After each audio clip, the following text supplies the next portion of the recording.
today to follow up with yesterday's video.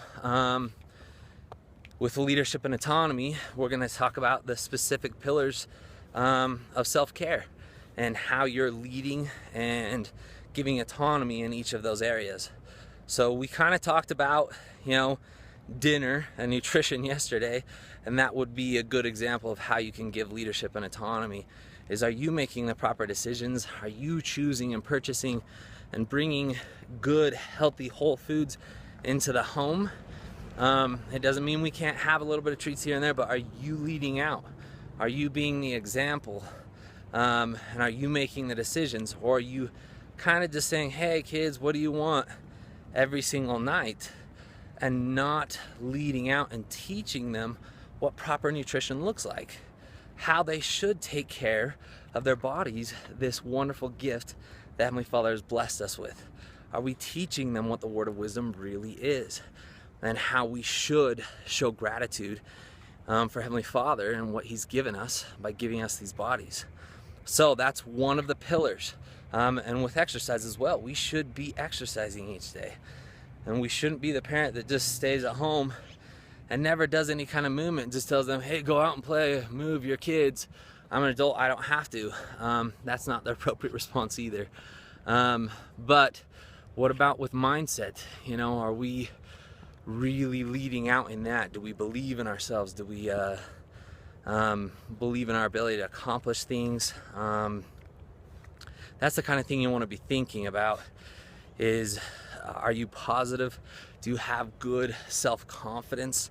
Our kids are going to pick up on that and learn from where we're at and what we believe about ourselves. And so, think about that. How's your mindset? Do you believe you can accomplish the things you need to? Are you positive? Do you believe in your worth and your divine nature? And how are you leading out in that?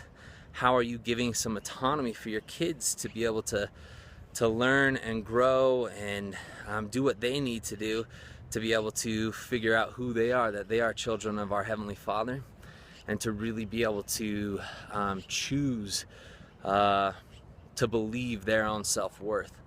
Then the other two pillars are movement. We already talked about that. And then the last one would be recovery. So are we setting a time for when they should go to bed? Are we saying this is the time we go to bed? You can lay in your bed if you want. You don't have to be asleep, but you do have to be in your room with the lights off. And you can read books if you want. That would be a good form of leadership, of saying, this is the time we go to bed, and this is why. And if you choose to stay in bed for a couple hours before you fall asleep, that's your chance to have a little bit of autonomy. We're not just slamming down with that fist. So that's today's topic. Really want you to think about how you're doing in each of those four areas, how you're leading out and being a good example and being the parent in providing that leadership role, but at the same time giving them a chance to be able to learn and grow with that. So if you have vegetables on the table, you're not forcing them to eat it. You're just leading out by making it and showing that you enjoy it, that you're going to eat it, and then letting them choose if they want to have it. Most research shows it takes kids like 35, up to 20 to 30 times to be exposed to a food before they even decide to have it. And then once they do, they realize they like it. But when we force it on them, it really creates a little bit of ambivalence and they start to push back.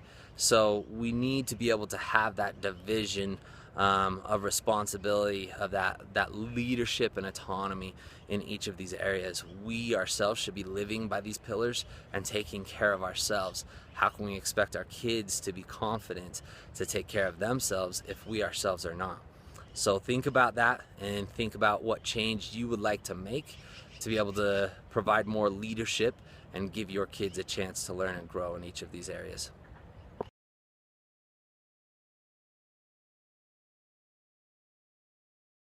We're FamilyTough.